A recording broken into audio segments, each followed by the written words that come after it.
ma montre est une personne à part entière, mais qui n'a pas de prénom. Je pourrais lui en trouver un. Si ma montre devait être une personne ou était une personne, en fait, je pense pas que ce serait une personne particulière de mon entourage qui existe pour de vrai. Je pense qu'en fait, ma montre, ce serait une personne individuelle, enfin, à part entière. Pour moi, je la considère un peu comme...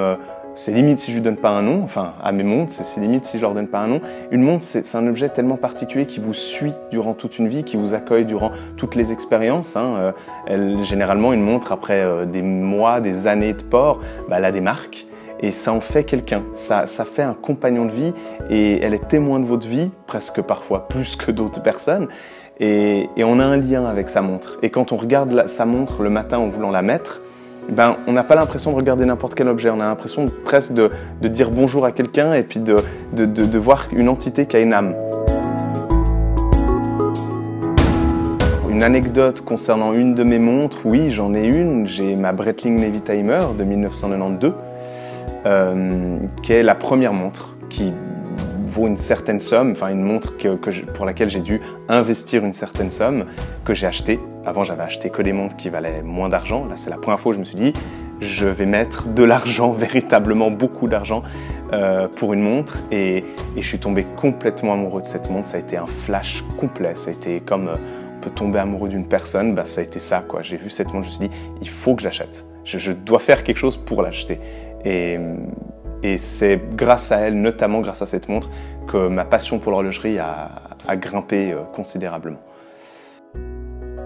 Moi, je suis quelqu'un, j'adore m'habiller le matin, j'adore choisir ce que je mets le matin. Je suis très proche des montres un petit peu ce qu'on appelle les dress watch, hein, les montres un peu élégantes.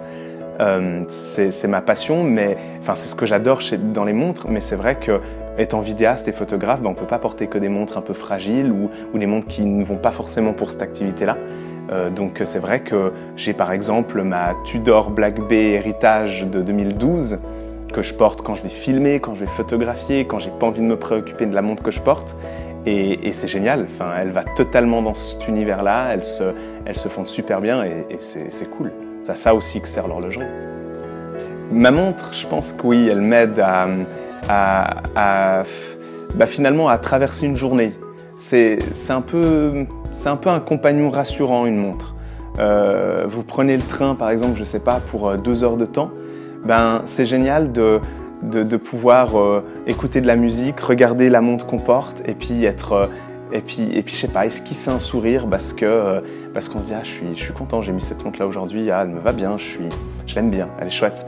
Et finalement c'est presque un peu un compagnon rassurant, quoi. Elle vous rassure dans les moments où vous êtes un peu, vous vous ennuyez, vous la regardez, vous dites ah, c'est quand même génial.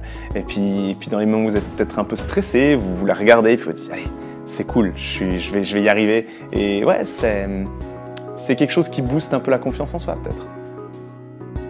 J'emmènerais bien ma Tudor Héritage Black Bay 2012 sur la Lune, parce que j'ai toujours été fasciné de tout cet univers spatial, des étoiles, des choses comme ça. C'était une des raisons pour lesquelles j'ai commencé la photographie. Et l'univers, l'astronomie, tout ce qui gravite autour est extrêmement lié. Et j'avoue qu'il y a quelque chose de fascinant là-dedans. Et ouais, qui sait, peut-être qu'un jour on y arrivera, mais pas trop vite, j'espère.